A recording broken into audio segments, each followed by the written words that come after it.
In the NFL, obviously, when it comes to a competition, it's usually more about popularity than it is actually about production. Well, yesterday, Dan Campbell made a comment about his quarterback in Jared Goff that absolutely should send shockwaves through the NFL. We're going to talk about it, folks, so stay tuned. What are we? What makes us what we are and what we're going to be? It's grit. It's what we started with last year, guys.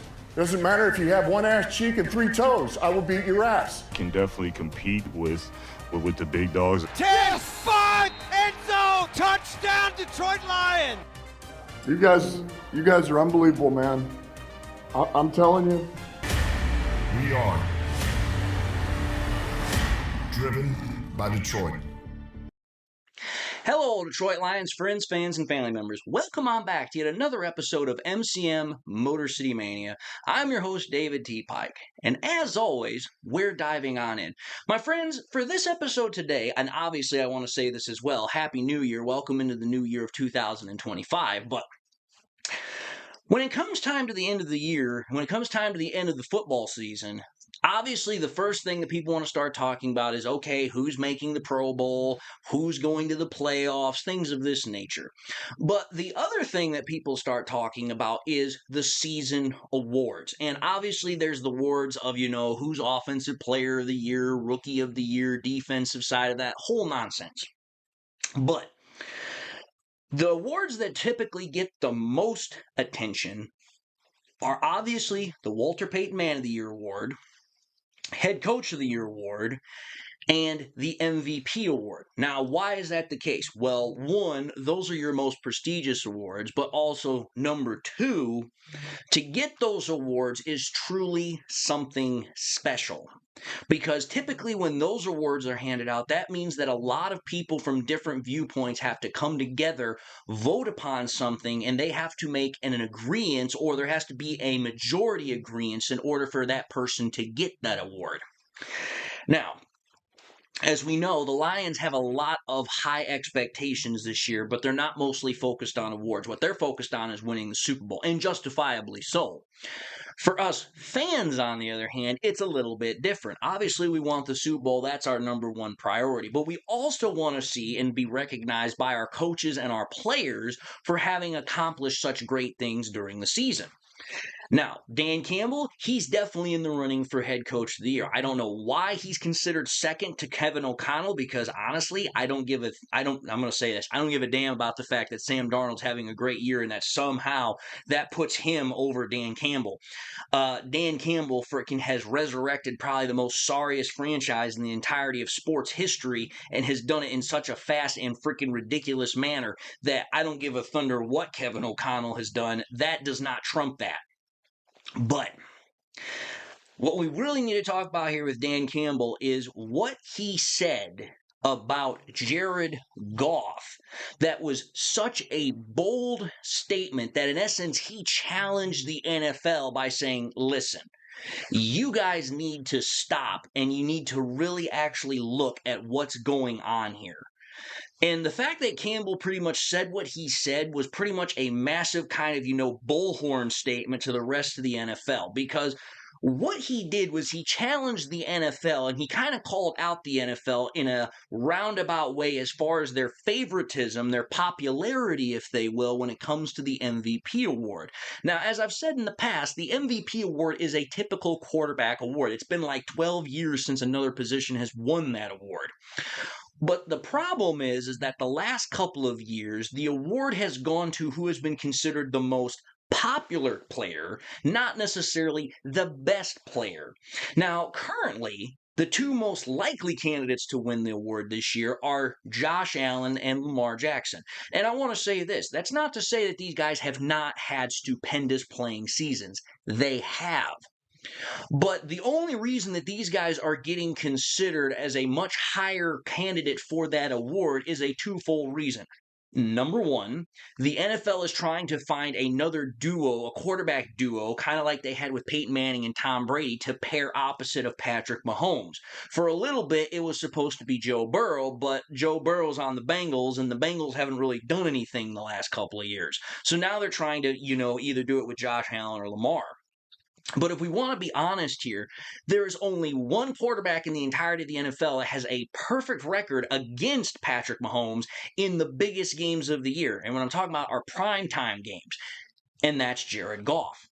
Now, what did Dan Campbell say that challenged, or you kind of know, or sorry, kind of in a way was able to talk or, call out the NFL's favoritism and popularity contest of the MVP? This is what Campbell said. He said, "This is a different Jared Goff now. He's different. This guy has developed and matured, and he's just stepping into his prime. He just continues to get better and better. He's playing at an ultimate level right now. You find me a QB that's playing better than him in this league right now. I'd love to see it." Pretty much what Campbell just said there was a twofold message of, number one, this guy's already playing at an ultimate level, but he's getting better and better from that ultimate level. But also, number two, he pretty much challenged the NFL to say, you find me a better quarterback playing right now because I'd love to see it. And let's understand something here. Campbell knows all the other quarterbacks that are playing at high levels. Burrow, Lamar, Josh Allen. And he's saying, listen, nobody's playing better than Jared Goff. Now, some people might want to say that that's favoritism because obviously he's Jared Goff's coach. But again, I bring you guys back to what Campbell has been known for, and it is his no BS assessment and calling things the way they are. Dan Campbell does not sugarcoat crap. He does not just go out of his way to hand out accolades. If he says something, it's not just because, oh, well, that's my guy. No, it's what he truly believes. So when we put it into that context here, again, let's take a look at how Goff has done against the other two top candidates for the MVP award, obviously Lamar and Josh Allen. When you take a look at Goff's stats so far this year, obviously we have one game left, but Goff has completed a little bit under 72% of his passes, tied second in the NFL. A literal tick under 4,400 passing yards, ranked second. 8.7 an average a throw, ranked second. 36 passing touchdowns, ranked fourth. 10 interceptions with 113.6 passer rating, ranked second, with a 67.1 QBR, which is ranked eighth. Again, every single category ranking is top 10, but all but one is top 5.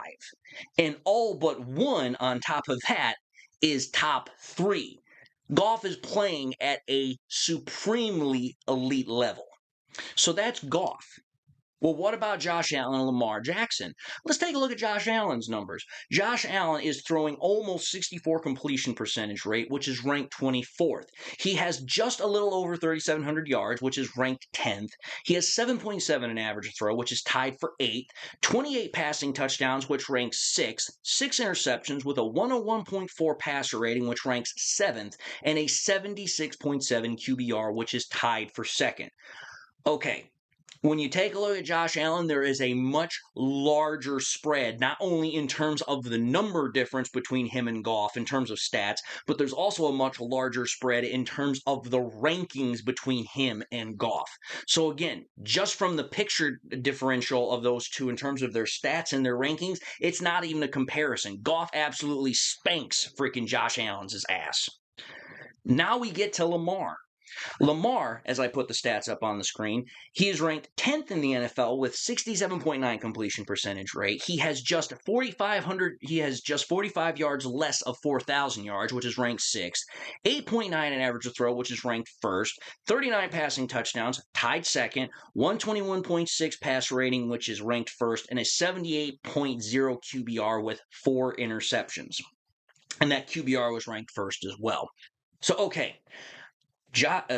Lamar Jackson, like Jared Goff, every single one of his statistics is ranked top 10 or higher. However, though, unlike Jared Goff, everything is a little bit different in terms of the fact that Goff has everything but one being in the top 5. Lamar Jackson has 2 that are outside of the top 5. However, though, in contrast and in fairness to Lamar Jackson has 3 number 1 rankings, whereas Goff has 4 number 2 rankings. So again, both of these quarterbacks are playing at an extremely high level. But if we're talking about the overall qualitative quantitative measurement in terms of rankings and also in terms of total quantitative stats, Goff again slightly edges out Lamar here, at least in my opinion. Now, again, I know some people are going to ask, well, why are you not including Joe Burrow or Sam Darnold? Here's the reason why. The reason why I'm not including Sam Darnold, as I've said in the past, I will say now and going into the future, and I don't give a damn if Colin Cowherd says otherwise or anybody else. I am not going to include Sam Darnold in this conversation when the entirety of his career he has been mediocre, and this is his one good season. I want to see more like 2, 3, 4 seasons before we start talking about a guy being an MVP caliber player.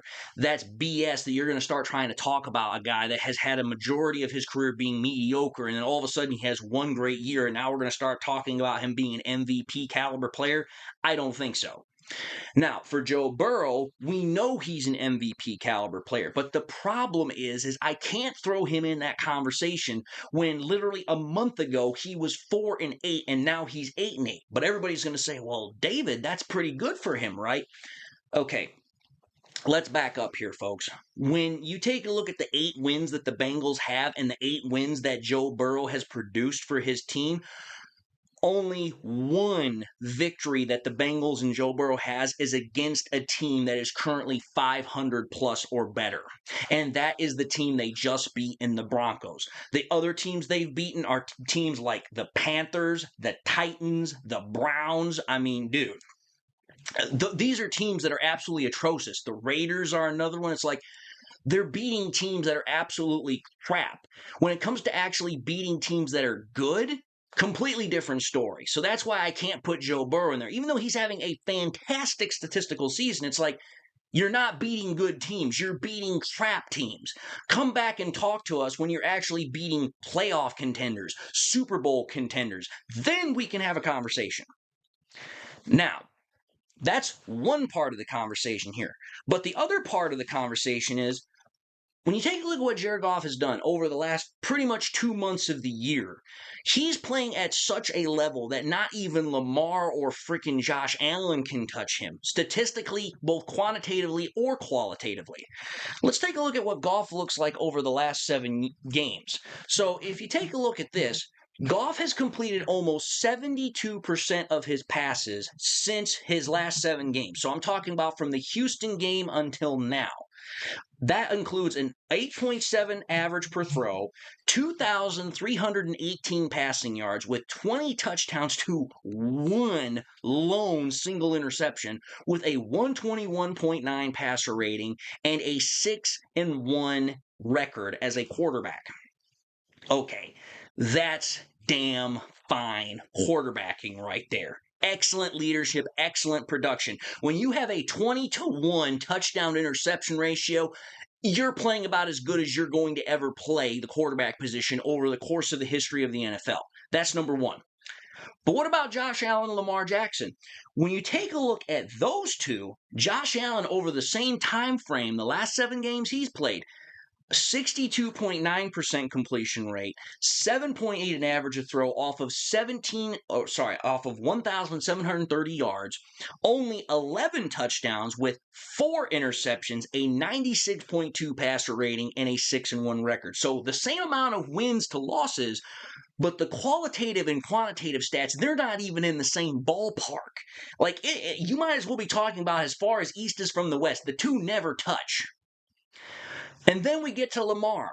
When you take a look at Lamar over the last 7 games, this is what he's done. He has posted a 67.4 completion percentage rate with a tick under 1,600 passing yards, 8.4 an average a throw, 19 touchdowns to 2 interceptions with a 122.8 passer rating with a 5-2 record.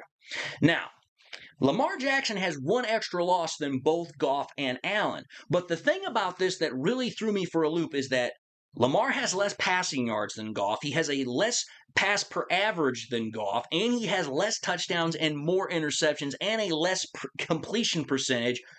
But yet he still has a better passer rating. I was like, how the hell does that make sense? Here's why it makes sense, even though I personally disagree with it. The reason why his passer rating is just a smidge higher than Jared Goff's is because the passer rating factors in the how do I put this? It factors in the touchdown per attempt average or percentage as well into its mathematical calculation. So since Lamar's is about 3% higher than Goff's because, well, Goff has thrown 265 attempts to Lamar's 187, that's why his passer rating is just slightly higher than Goff's. But again, at that point, you're splitting hairs.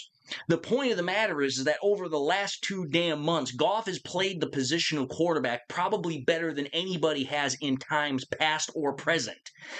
And that's including Lamar Jackson and Josh Allen, who are the current favorites and front runners for the MVP award.